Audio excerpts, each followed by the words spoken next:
I turn off the lights, and there you are again. Not you, exactly.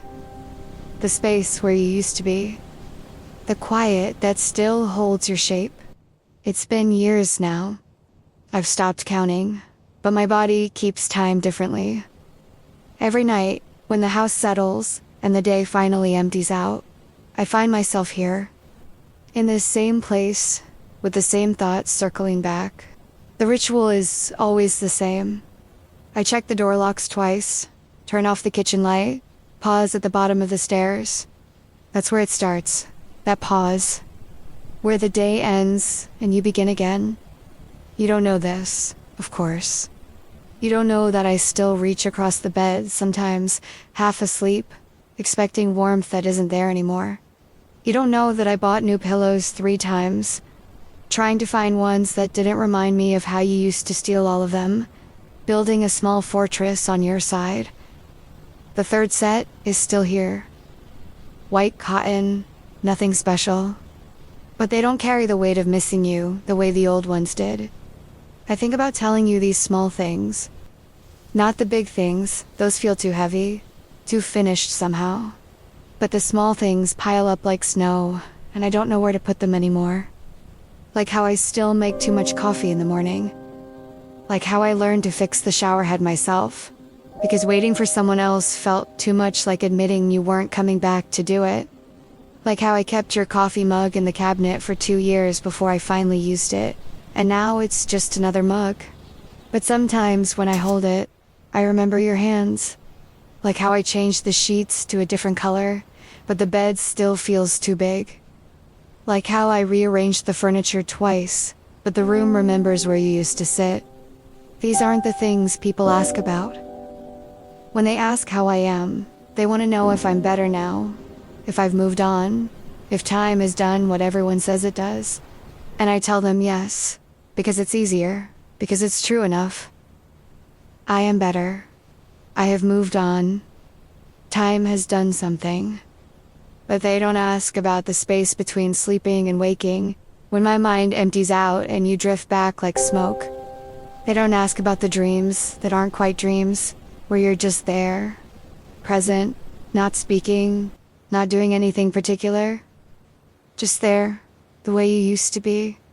They don't ask about the way I still listen for your key in the door sometimes.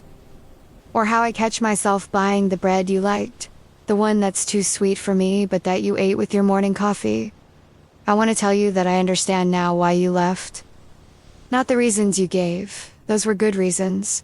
True ones. But the deeper current underneath. How we had become too careful with each other. How we were living around something we couldn't name. How the quiet between us had changed from comfortable to careful. And careful was killing us both. I see it now. But seeing comes late. Doesn't it? Always after the door has already closed. Sometimes I think about the last ordinary day, before we knew it was the last. You reading the newspaper at the kitchen table, me making toast that got cold while I answered emails. The way we moved around each other like dancers who'd forgotten they were dancing. I've tried not thinking about you before sleep. I've filled the space with books, with music, with the television playing softly in the background. I've tried meditation apps and breathing exercises and all the small rituals people suggest for clearing the mind. But you don't live in my mind, exactly. You live in the pause between thoughts. In the moment when consciousness softens and the day's carefully constructed walls come down. You live in the space I can't guard against, can't organize or improve or fix. And maybe that's where you belong now. Not in my days, which are full of other things, other people, other kinds of love. But in this quiet hour, this threshold time that belongs to no one else. The darkness is different now than it used to be. Not empty, exactly, but not full either. Inhabited by absence, which is its own kind of presence.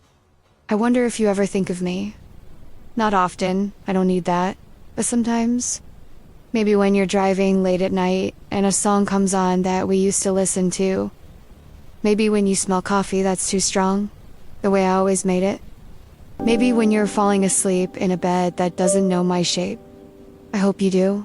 A little. Not because I want you to hurt, but because I want these years to have mattered in some way that persists. I want the love we had to exist somewhere other than just in my careful preservation of it. But I don't need to know if you do. Some things are better left unconfirmed, held in the space between knowing and not knowing, where they can be whatever they need to be. The house is very quiet now. Even the small sounds have settled. The refrigerators hum, the clock in the hallway marking time that no longer feels urgent.